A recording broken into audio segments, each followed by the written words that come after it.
This is the Public Radio. I'm Luis Hernandez. The Trump administration is cutting federal funding to public radio and public television.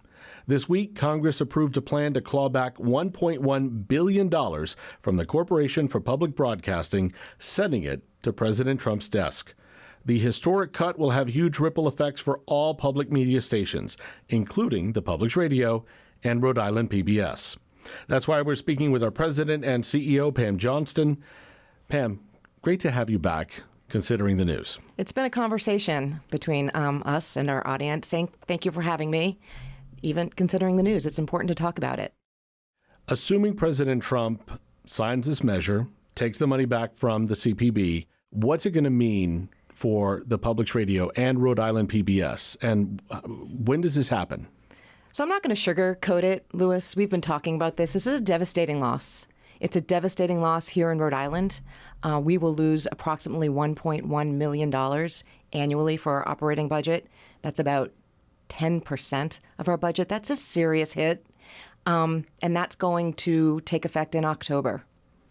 What's it going to affect exactly? Can you give me a sense of where the money shows up in our operations? So the money shows up all over our operations. That's what makes it so devastating. This pays for our journalists that you hear on the radio day in and day out. It pays for our infrastructure, our programming, our educational resources. It keeps the lights on. This is the money that actually powers our business. Pam, I've been watching stations all across the country, even before the vote in the Senate and the House, stations making cuts to programs, stations laying off staff.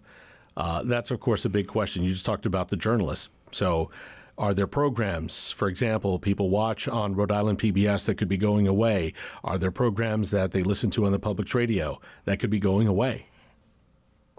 Although we have been talking about this, Louis, and with our audience and with each other, and there's kind of conversations going on, how, in fact, this is going to land here and nationally, that is still something that we are grappling with. I can say this, that we are under threat like never before. This is a challenge. This is also going to force us to rethink what we do and how we do it. We already here inside Rhode Island Public Media, the Public's Radio and Rhode Island PBS, we are thinking very opportunistically and strategically about ways that we can reach and engage and work with our audiences here at home that are new and fresh and modern and relevant. And that's what we have to do in this time. Rethink what we do and how we do it for not only today, but the future. And we are doing that. You have programs that are produced locally, but also the national programs that are coming from PBS and NPR. And I wonder if you've heard anything about how that's going to impact those shows, again, that we air. Is anything disappearing? This is an important question, and I've heard it from local members, supporters, staff members, and I'm not being evasive when I say we don't know yet. Here's what I do know. The way in which public media as a system is funded is complex and intertwined. Fees, we at your local public stations, we receive money from the Corporation for Public Broadcasting. That's what was cut.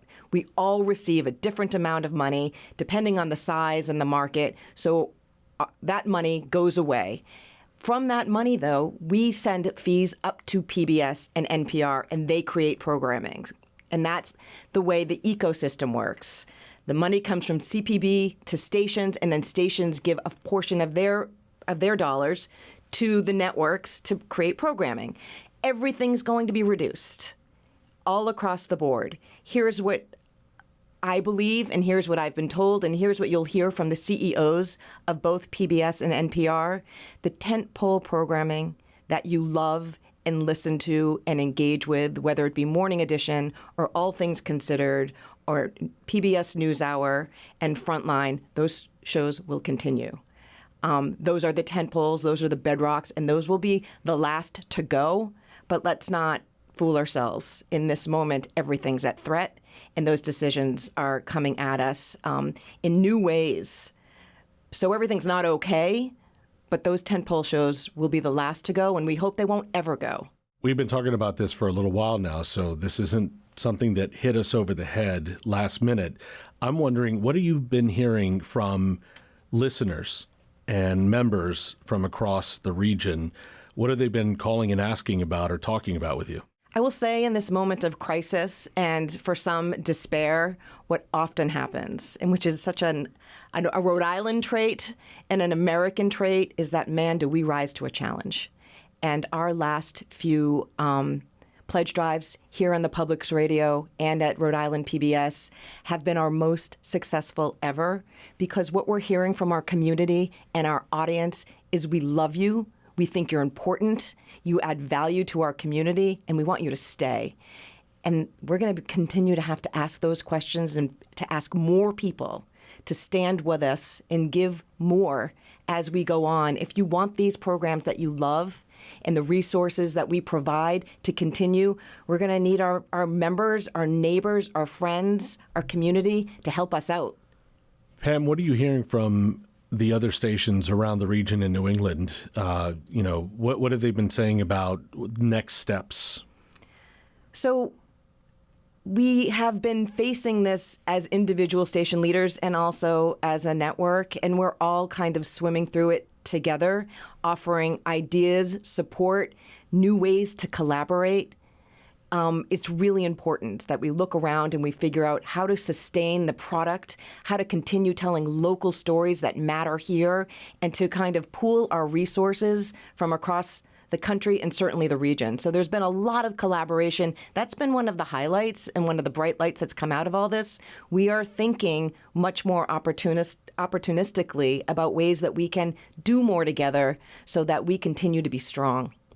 Is this clawback permanent? Does Congress stop funding the CPB for good?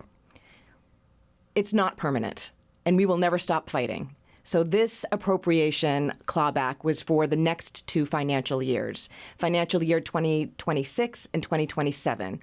But we're up, and we're going to be back and asking Congress to approve CPB funding for the years beyond that, and even figuring out new ways that CPB might be able to fund various projects or stations or collaboration. So we're not just saying goodbye and turning our backs on this and figuring out how to exist without CPB. We will live to fight another day, and we will continue to talk to our audiences, our friends, our listeners, and try to prove our value. And not only here at home, but across the nation. We are actually better together. The more stations that are telling more stories, fact-based journalism in communities all across the country, it's better for those particular areas, and it's better for our democracy. So we're not giving up, and there is a future, and we're going to keep fighting. Pam, is there anything else you want to add? Thank you. God, there's so much I want to add. But in this moment, above and beyond thanking our listeners and our supporters and our members, I want to pause and thank our Rhode Island Congressional delegation.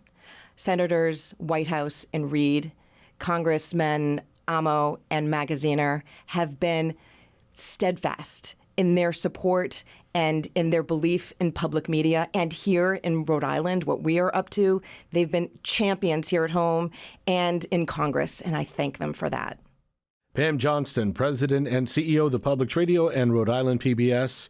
I always appreciate talking with you. Thank you, Pam. Thank you for having me. For the Public Radio, I'm Luis Hernandez.